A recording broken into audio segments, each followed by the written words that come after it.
Well, so I've been noticing a lot of water on the floor back there, and my table's been draining much faster than normal from the evaporation. I mean, it's not evaporation because the floor's been wet and I've been seeing it outside the garage. But I just took my grates off, and that right there is one of those screws, and the head's missing. So that's probably why it's leaking. And I'm pretty sure the other ones that are over here are missing as well. Yep, that one's missing its head as well. The same on this side. Oh, that one's almost gone. I don't know how I'm gonna get these off,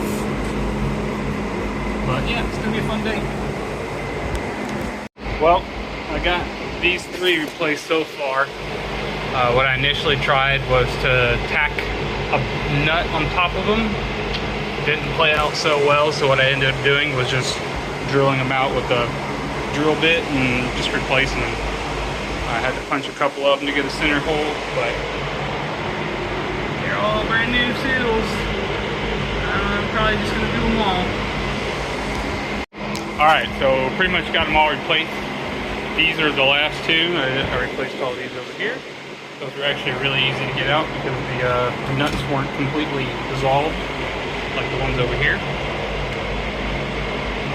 So what I had ended up doing was I had to grind the top of them.